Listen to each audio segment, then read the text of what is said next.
Assalamualaikum warahmatullahi wabarakatuh. Alhamdulillah nahmaduhu wa nasta'inuhu wa nastaghfiruh wa na'udzu billahi min shururi anfusina wa sayyiati a'malina. May yahdihillahu fala mudilla lahu wa may yudlil fala hadiya lahu.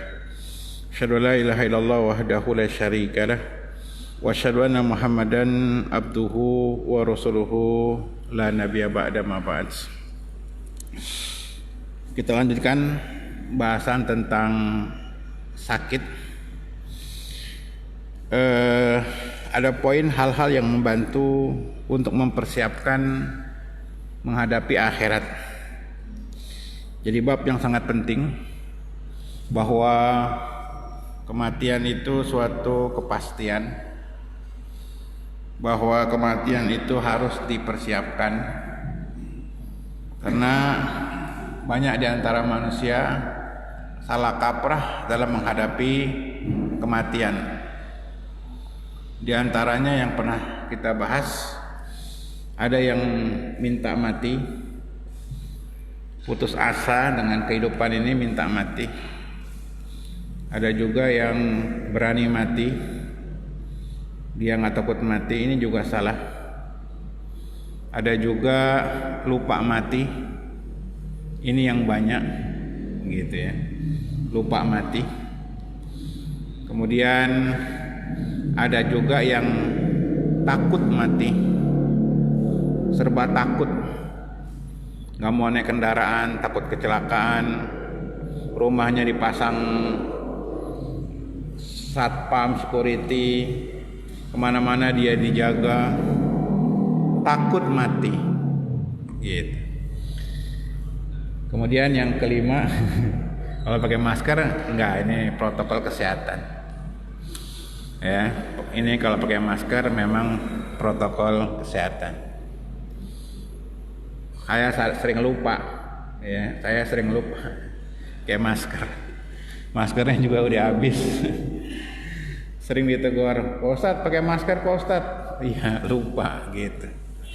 Tapi kalau masker ini bukan takut mati, tapi memang standar kesehatan lah, gitu.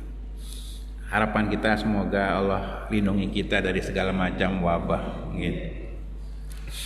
Jadi takut mati ini yang enggak rasional, sehingga orang pasang pakai dukun, didampingi kemana-mana, kemudian rumahnya pakai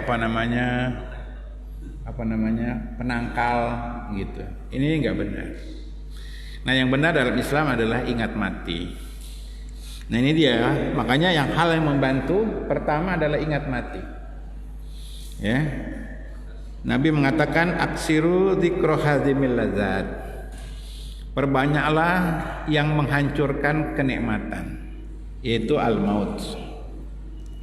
Perbanyaklah mengingat penghilang atau perusak kenikmatan, yaitu al-maut. Jadi banyak kita ingat mati.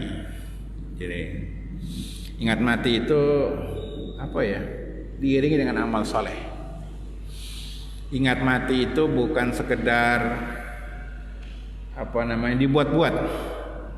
Perhatikan, ada tren di masyarakat kita, ingat mati itu dibuat-buat.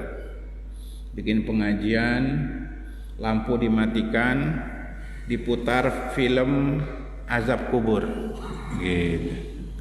Pernah dengar gak? Saya ngalamin ketika kuliah Ramadan, buka puasa di sebuah kantor. Sebelum buka puasa ada pemutaran film tentang alam kubur. Orang-orang yang digali di kuburnya udah hancur, difilmin satu persatu. Ini nggak tepat. Untuk mengingatkan kematian bagi manusia itu diantaranya adalah bacakan ayat Al-Quranul Karim, bacakan hadis Nabi SAW. Untuk mengingat kematian itu ziarah kubur. Untuk mengingat kematian itu menjenguk orang sakit, gitu. Jadi bukan dibikin film yang serem-serem tentang azab kubur, ya, kemudian di situ lampunya dimatikan. Ini nggak tepat. Ini bukan dakwah yang benar. Nah, jadi dakwah yang benar adalah cukup bacakan ayat Al-Quranul Karim. Karena ayat Al-Quran itu bisa masuk ke hati kita. Itu mukjizat. Gitu. Itu mukjizat. Demikian juga hadis Nabi. Nah, ini Nabi mengatakan aksiru dzikra hadimil ladzat. Perbanyaklah mengingat kematian. Jadi sekarang ini orang banyak lagi rame isu politik, isu komunis gitu. Sah-sah saja, ini masalah ideologi, masalah akidah, umat harus dijaga. Tapi kalau kita bicara lebih jauh lagi, memang fitnah dunia itu ya seperti itu. Fitnah akidah, fitnah keimanan, fitnah harta, ya kan? Fitnah cewek, gitu, perempuan, dan berbagai macam fitnah. Tapi intinya jangan terlalu berlebihan. Ya, menghadapi berbagai macam isu-isu duniawi, yang kita perlu ingat adalah kematian itu. Kematian sesuatu yang pasti. Ini nggak bisa kita hindari. Nggak ada sampai hari ini program bagaimana orang-orang kafir ingin hidup 1000 tahun. Jadi dibikinlah alat-alat genetika manusia itu dirubah supaya umurnya bisa lebih dari 100 tahun. Ini bohong, ini khayalan. Karena Nabi sudah mengingatkan umur umatku itu sampai 60-70 gitu. Jadi kalau ada orang lebih dari 70, berarti itu orang-orang yang memang dikecualikan, itu sedikit. Dan manusia nggak bisa merubah takdir itu melebihi daripada standar 60 sampai 70. Ini ingat kematian. Makanya kalau bapak-bapak lewati sebuah kubur, berhenti sejenak lah. Baik kubur muslim maupun kubur kafir boleh. Baik kubur muslim maupun kubur kafir boleh. Dalilnya kuburan orang kafir yaitu Nabi menziarahi ibunya. Ulama mengatakan kedua orang tua Nabi termasuk wafat dalam kondisi kufur, nggak beriman. Sehingga ketika datang sahabat minta doa kepada Nabi, minta izin pada Nabi menziarahi, mendoakan untuk orang tuanya, Nabi nggak izinkan. Orang itu nangis. Gitu. Kata Nabi, orang tua kamu, orang tua saya sama nggak beriman. Kemudian orang itu minta izin untuk menziarahinya, Nabi mengizinkannya. Jadi kalau kuburan orang kafir boleh juga kita ziarahi. Misalnya di tempat kita nggak ada kuburan kecuali kuburan kafir, boleh. Kita lihat kuburan itu muslim atau kafir, yang kita ambil ibrohnya adalah kematian yang pasti. Jadi kita ini berjalan menuju lubang kematian kita. Makanya di usia lanjut itu yang lebih dominan memang harusnya takut mati, bukan takut corona sebenarnya. Jadi di akhir hayat terpakai duit masih haram, masih makan dia, iya, nggak hilang-hilang juga. Nah, ini ingat mati merupakan ciri khas orang beriman. Orang kafir nggak ada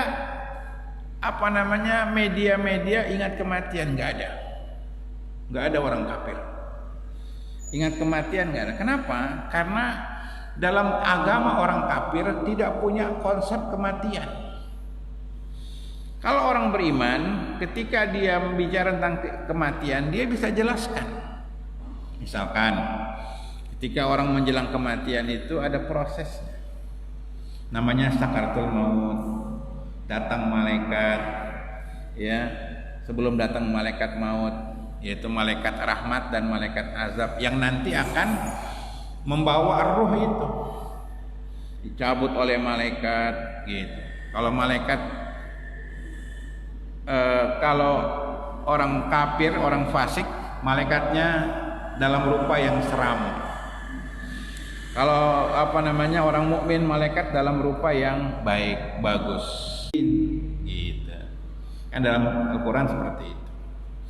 Kalau orang kafir, orang fasik dicabut nyawanya, bau busuk. Kemudian dicatat fi sijjin.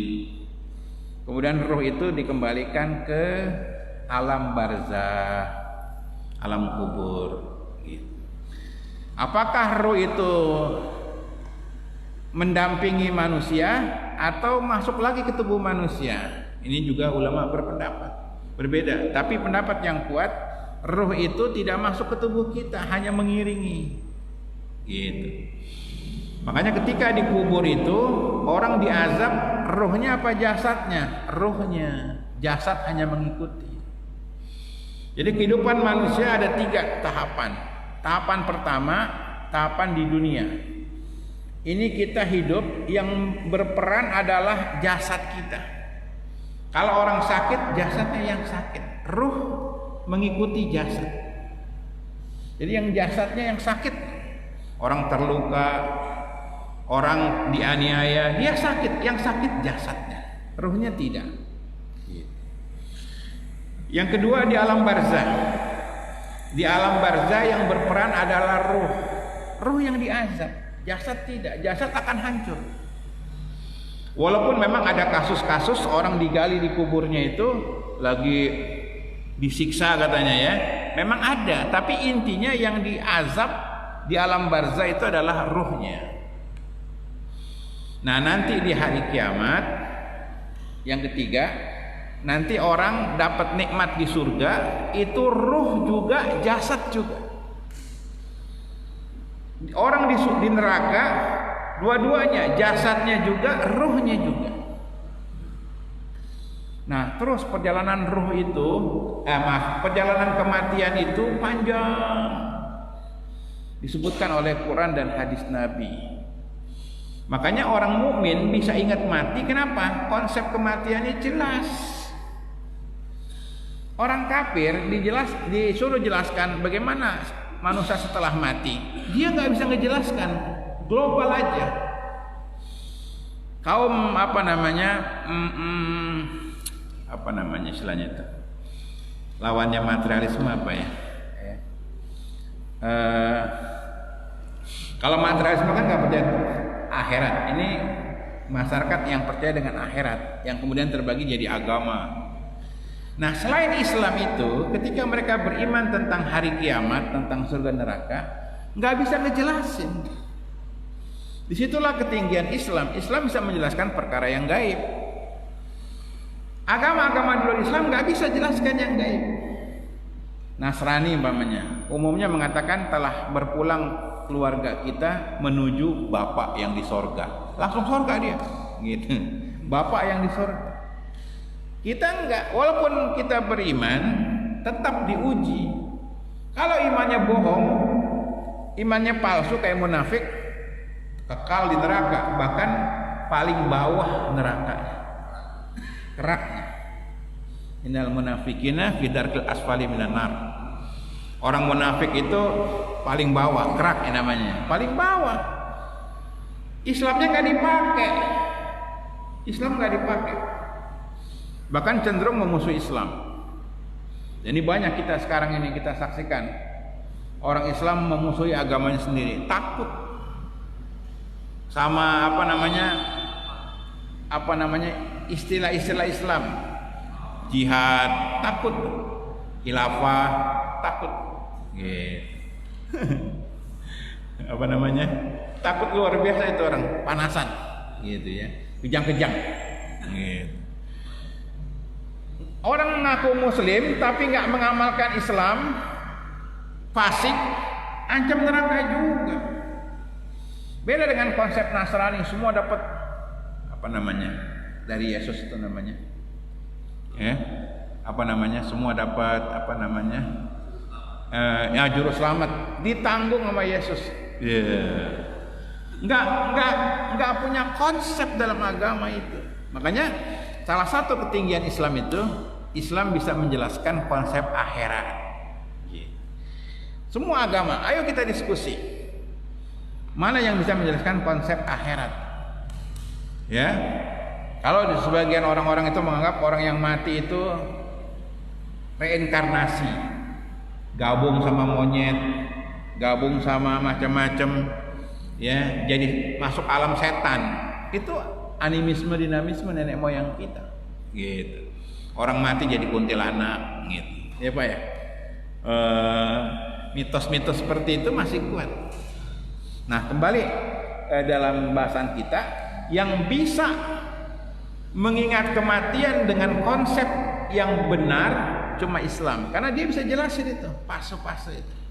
Gitu. Contoh ada hadis Nabi SAW, nanti juga kita akan bahas di kitab jenazah ini. Nabi mengatakan, ahsinu, perbaguslah kafan-kafan kalian, karena sesungguhnya mereka akan berbangga dengan kain kafan di alam barzah. Nah, di sini jadi dasar bahwasanya manusia nanti kita hidup di alam barzah menggunakan kain kafan itu. Gitu. Artinya kain kafan yang digunakan itu akan menjadikan bagian penutup aurat dia di alam barzah. Di sini jadi dalil bahwasanya orang di alam barzah nggak telanjang, tapi pakai baju putih. Kuntilanak dong. Bahasa kuntilanak tuh bahasa animisme dinamisme. Pokoknya putih, dan pakaian putih itu pakaian yang syar'i, yang sunnah. Makanya siar-siar ibadah itu pakai baju yang putih. Umroh, ya kan? Haji itu baju apa namanya? Baju ihram putih. Kemudian juga kain kafan putih. Kemudian juga kalau kita sholat disukai warna putih. Jadi memang nggak ada hubungannya dengan yang setan-setan putih-putih gitu ya. Memang kurang ajar setan di Indonesia putih. Coba di Cina pakai apa namanya? Merah ya Cina ya. Masing-masing setan tuh punya ciri khas sesuai dengan kaumnya. Kita lanjutkan. Nah, ini dalil-dalilnya banyak tentang kematian. Kita nggak bacakan semua karena inti bahasan kita adalah belajar fikihnya gitu. Tapi memang buku ini ada di mana bagiannya hal yang terlalu panjang sekali di bawah, nggak tepat karena buku ini hanya menitik beratkan ahkamnya, fikihnya. Dia bukan kitab adab, tapi memang buku ini dijelasin ayat-ayatnya. Mohon maaf kita nggak baca ya. Mungkin lain waktu kalau kajian khusus tentang masalah kematian. Kemudian yang kedua yaitu adalah mengingat kuburan.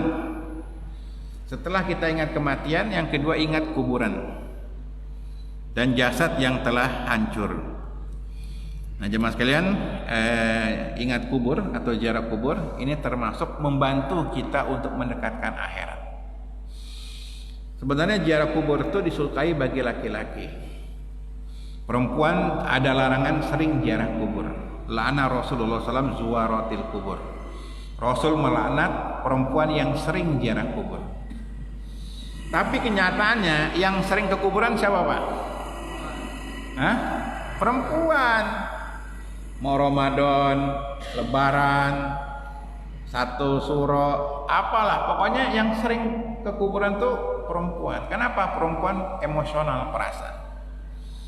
Apalagi kalau dia kehilangan suaminya, dikit-dikit ngadu, Pak, corona gitu. Anak-anak belajar di rumah.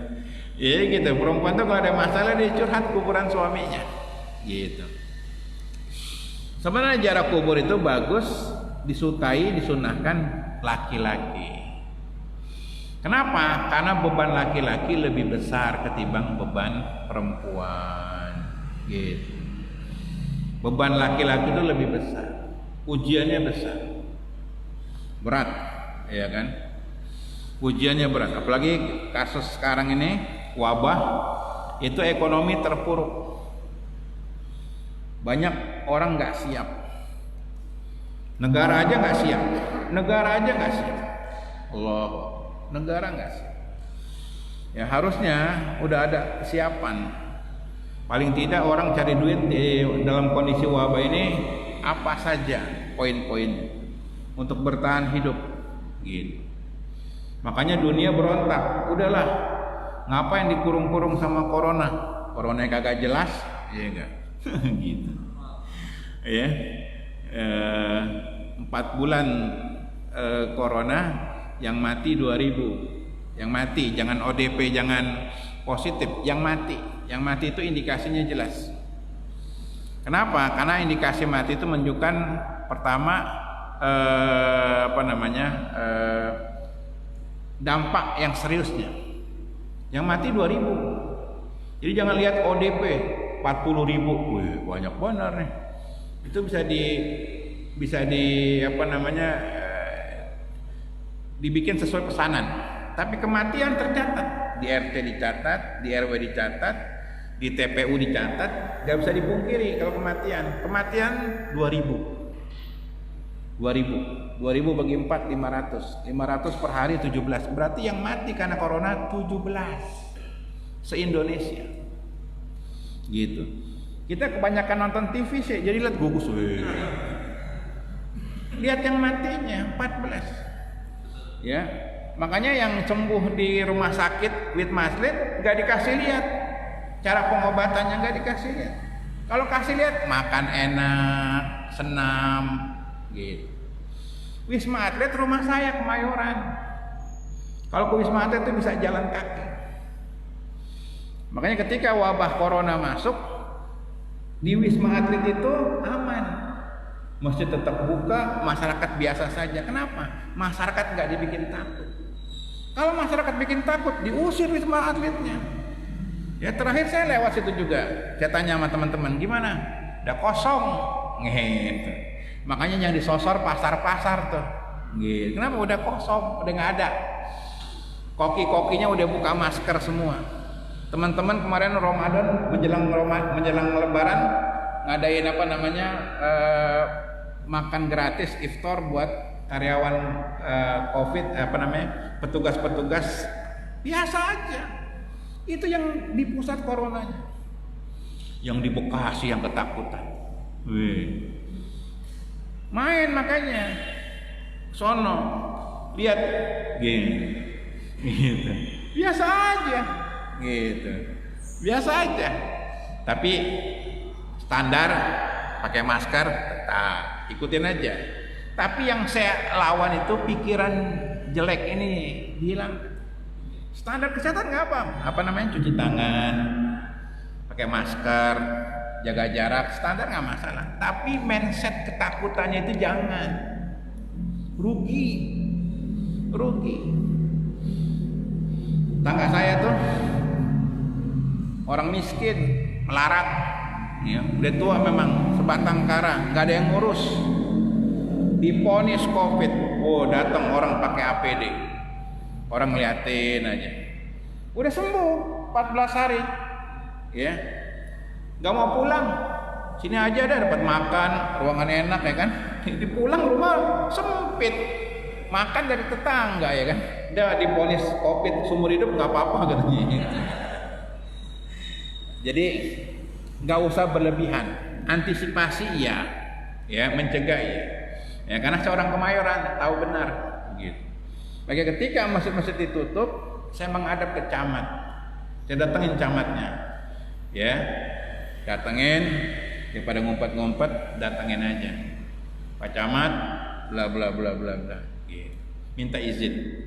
Ya, silakan yang lain ditutup, masjid saya jangan. Gitu. Alasannya A, B, C saya jelasin. Gitu. Ya, dan alhamdulillah diizinin. Makanya tempat saya aman gitu. Tapi tetap jaga protokol kesehatan gitu. Nah, jadi kita ini sekali lagi saya jelaskan dalam menghadapi kematian itu juga harus rasional gitu. Di antara orang yang salah dalam menghadapi kematian seperti sufi. Kaum sufi itu bikin kuburan di rumahnya. Kalau dia malas ibadah, dia tiduran. Kalau mati tuh, gitu. Kemudian diangkat dalam majalah namanya Majalah Hidayah. Pernah dengar ya? Majalah Hidayah atau majalah kisah. Ceritanya kuburan kebakar, kuburan keluar asap, ya kan? Mayat gosong gitu. Ada sinetron ya kan? namanya azab ilahi. Itu bohong itu, Pak. Nah, itu opini dibentuk. Nih, kesempatan nih saya menjelaskan, baru ingat lagi. Ini namanya propaganda. Kita harus ngerti tentang masalah hukum propaganda. Dulu ketika Belanda Perang Dunia Kedua berakhir, ya, ketika Belanda kalah perang, maka menang Jepang. Kita anggap Jepang itu karena satu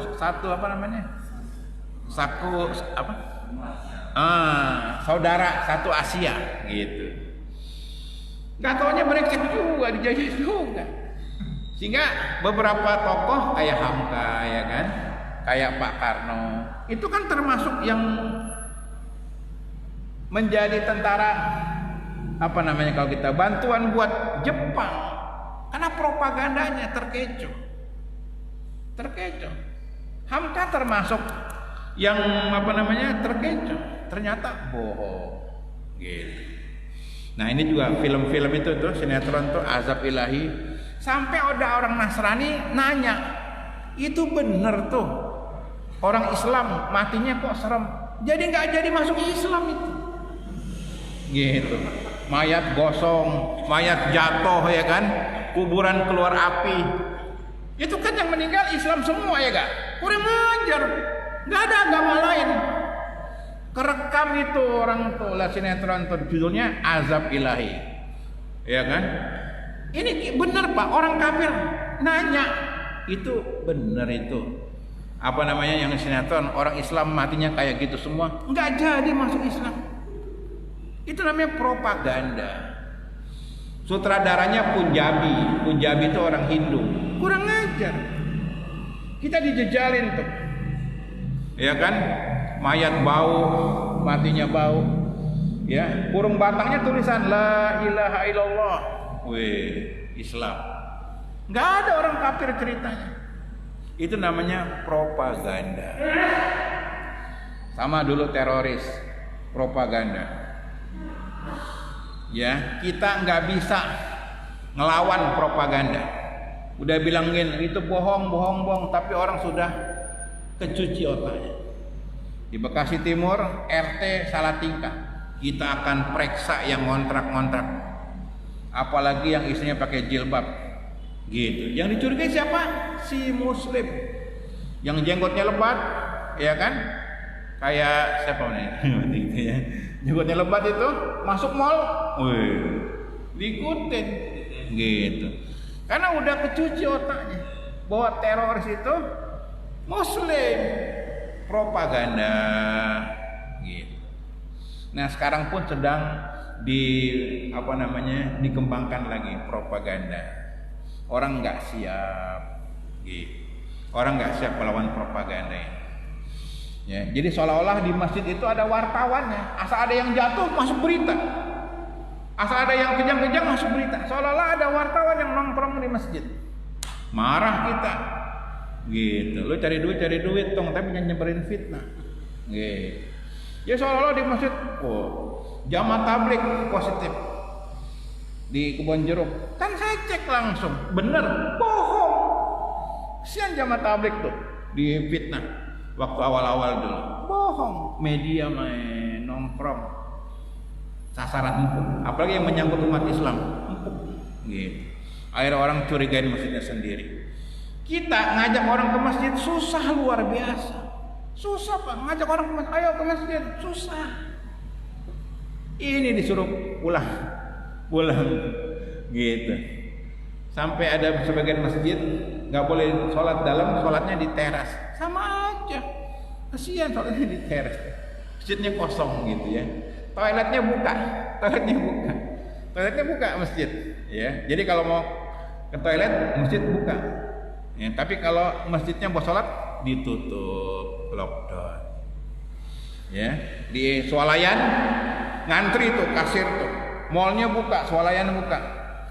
Giliran waktu sholat, musolanya lockdown. Ya, nah ini propaganda. Terus, ya, makanya di sebagian tempat saya tanya mana yang corona, Mana yang corona? Nggak ada, Ustaz. Nggak ada. Gitu. Nggak ada. Tapi itu propaganda. Nah ini jadi teman sekalian, mudah-mudahan kebuka ya. Tapi tetap standar masker iya, cuci tangan iya, jaga jarak iya, nanti untuk supaya orang tidak salah paham. Tapi otak ini jangan sampai tidak digunakan. Bacalah, Pak Tabiru ya ulil albab. Ambil pelajaran. Di masa Nabi sempat kena propaganda. Istri Nabi selingkuh.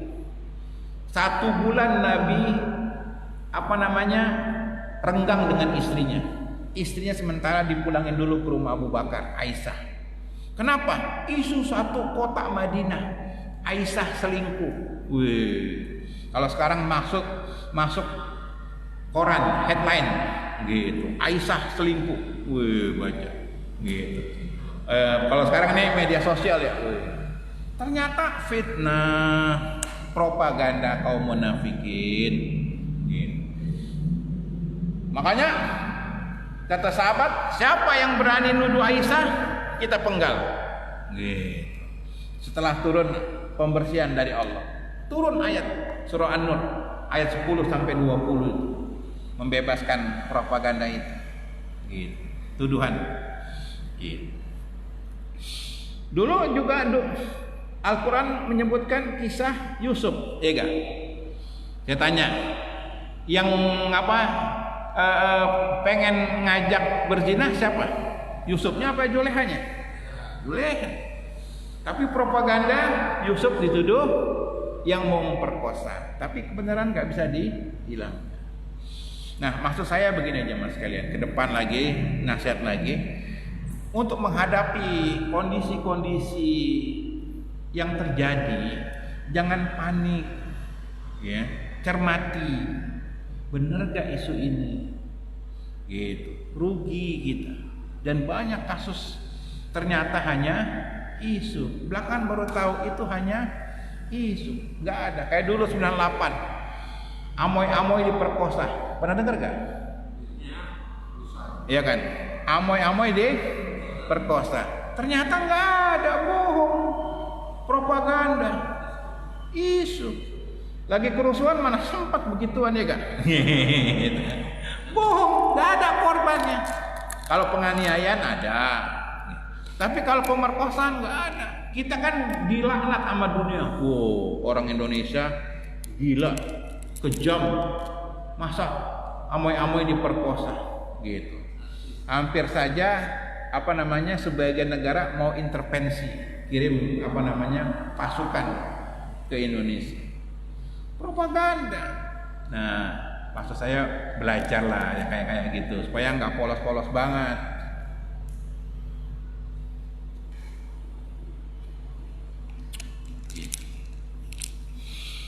Kemudian yang ketiga, yang membantu kita untuk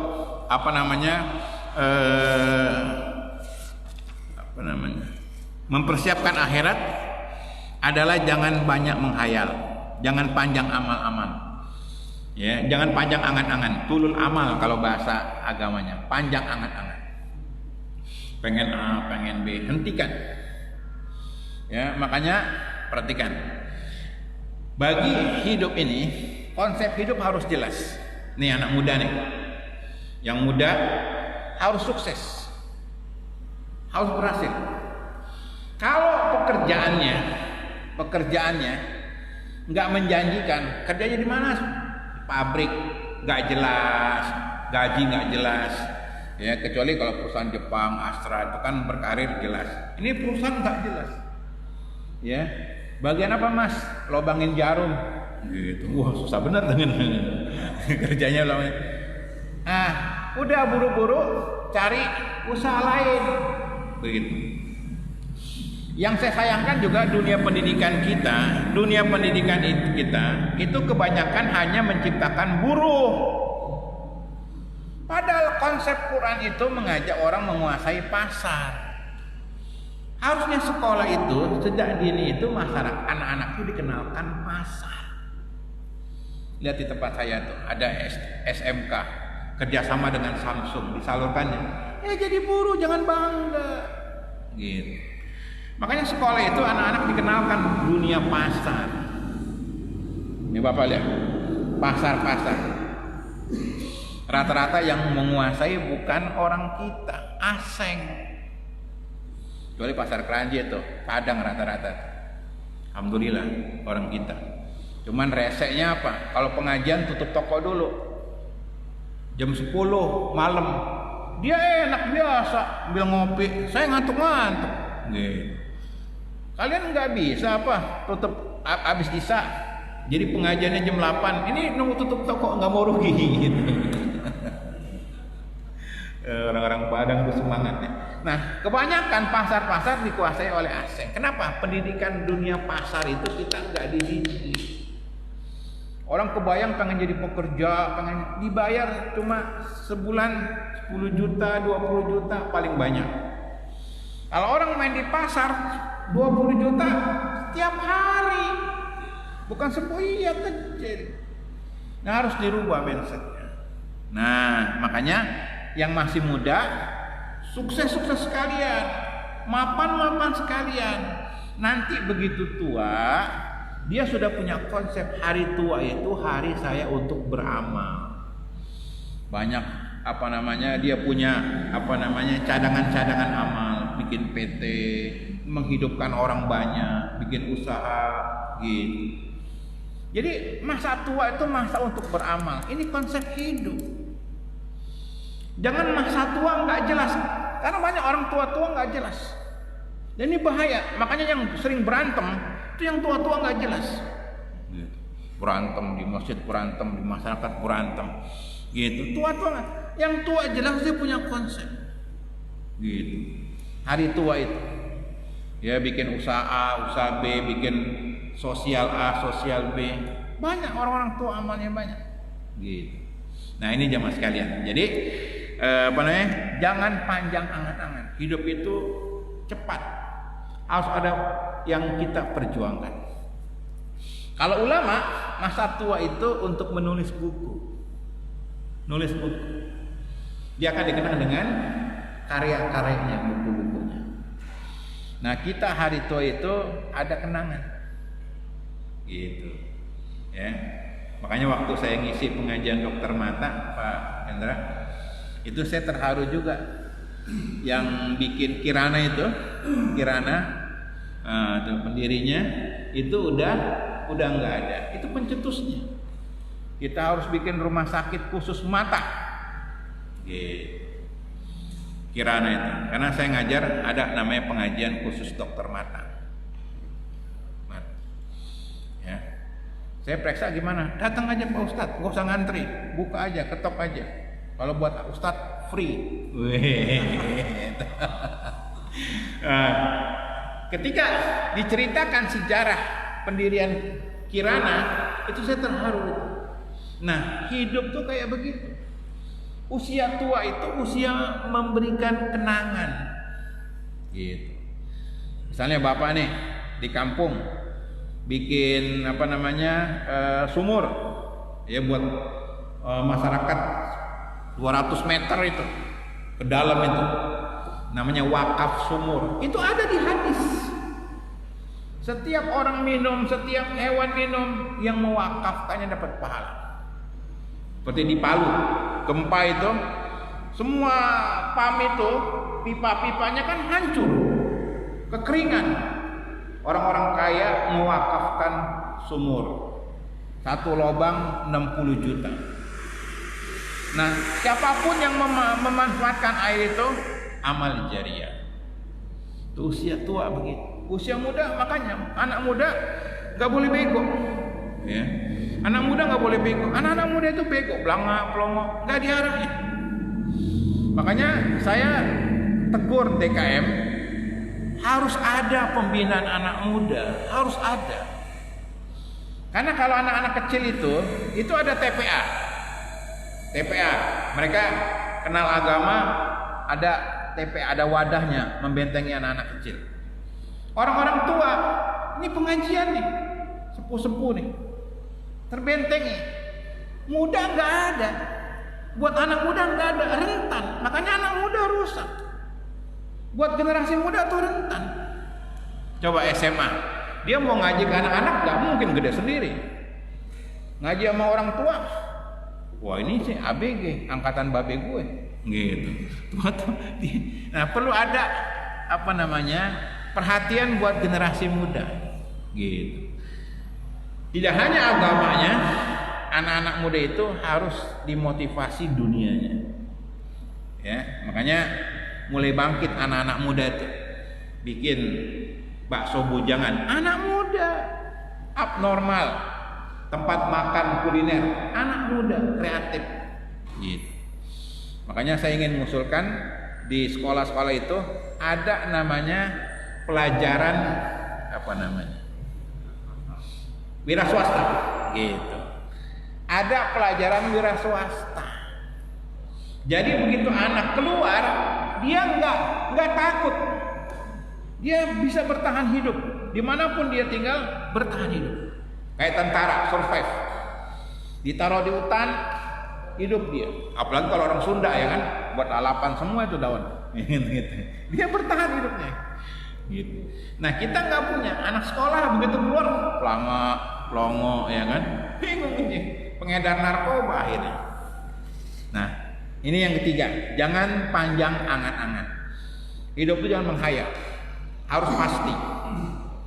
Pokoknya saya umur 40 nggak mau kerja. Umur 40 saya harus sudah punya usaha mandiri. Dirintis. Dari mulai dia kerja, buka usaha kecil-kecilan. Ya. Contohnya apa? Cilok Pak. Cilok pinggir jalan tuh. Tahu cilok gak? Aci dicolok 5.000 8. Cilok. Set, Bang. Masih muda anak-anak. Memang dia bukan dia yang punya, dia cuma dapat berapa sehari? 2 juta Pak. Wih, 2 juta. Sebulan 6 juta. Iya 60 juta kan sebulan. Gitu. Dia dapat separohnya aja 30. Kerja di mana? Dapat 30 juta sebulan. Iya, kita kerja banting tulang, peras keringat, dibayar UMR. Iya kan? Tanggal 15 sudah habis, ya kan? Gitu. Iya.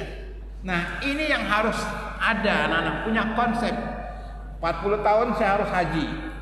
Ya, 25 tahun nikah. Gitu. Ini konsep. Gitu. Nah, setelah itu dia harus punya usaha sampai akhir hayat dia. Syukur-syukur buat mewariskan ke anak keturunannya. Begitu hidup.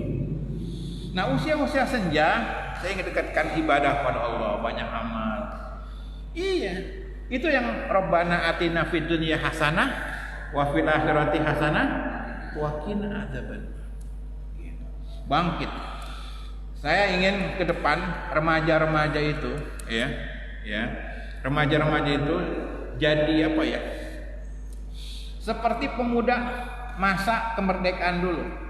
Generasinya Soekarno, generasinya Kasman, generasinya Kartosuwiryo itu waktu 28 Oktober itu, ya. 28 Pak? 28 Oktober ya? Sumpah Pemuda ya? 19 berapa? 28 ya itu. Semua pemuda itu rata-rata anak muda itu yang saya tahu umurnya masih 20. Soekarno umurnya 28 waktu itu. Anak-anak kepala 2. Kartosuwiryo lebih muda lagi, 21 lah ke 20-an gitu.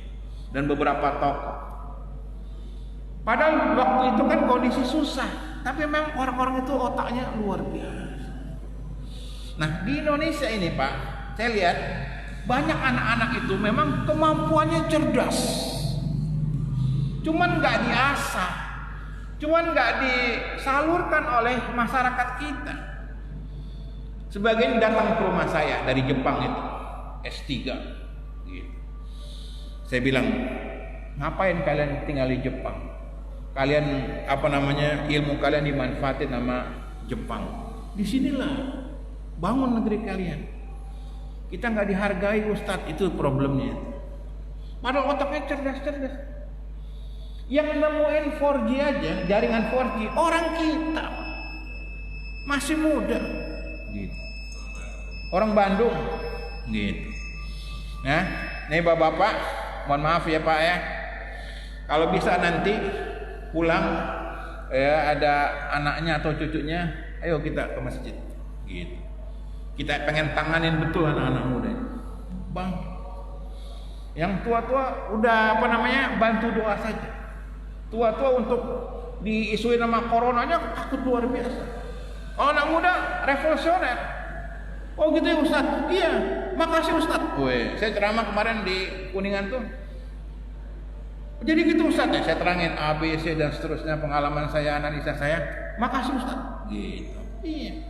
Saya bilang kamu kalau orang tua ya 60 takut corona, wah 20 gagah. Gitu.